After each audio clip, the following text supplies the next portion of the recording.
साथियों, विश्वस्त परीक्षा पद्धति, इसके लिए हम लगातार एक के बाद एक कदम उठा रहे हैं। टास्क फोर्स की रचना हो, फास्ट ट्रैक की और रचना हो, राज्यों के सुझावों को ध्यान में लेना हो, क्योंकि पिछले कई दशकों से हर राज्य और केंद्र सरकार इस प्रकार की पेपर लीक की परेशानी झेल रहा है। बच्चों के भविष्य को भी इसके कारण संकट पैदा हो रहा है।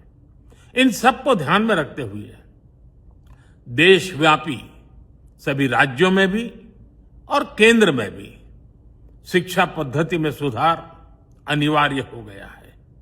टेक्नोलॉजी के भरपूर उपयोग की आवश्यकता हो गई है और साथ साथ फिर से कोई पेपर माफिया, पेपर लीक करने वाली गैंग, देश के बच्चों के भविष्य के साथ खिलवाड़ करने वाली गैंग, उनको बख्शा नहीं जाएगा। इसलिए कठोर कानूनों की भी जरूरत है।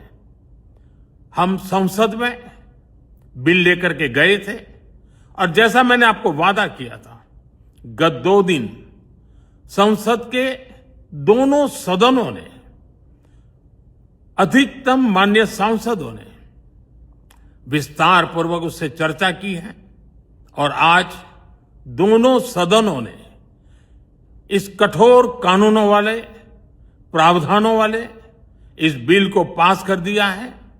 अब विश्वस्त परीक्षा पद्धति की दिशा में जाने में एक महत्वपूर्ण काम पूर्ण हुआ है। काम आगे भी चलता रहेगा। हम ऐसी परिस्थितियों को लंबे समय तक नहीं चलने देंगे। इस विश्वास के साथ साथियों, आइए हम सब मिल करके विकसित भारत के स्वप्न को पूर्ण करने के लिए कंधे से कंधा मिलाकर के चलें।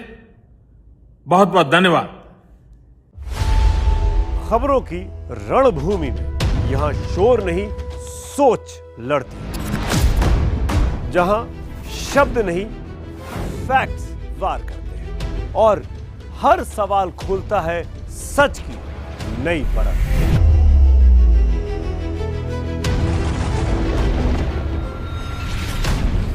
चक्रव्यूह आपके अपने सुमित अवस्थी के साथ सोमवार से शुक्रवार शाम 6:57 पर टाइम्स नाउ नव भारत पर।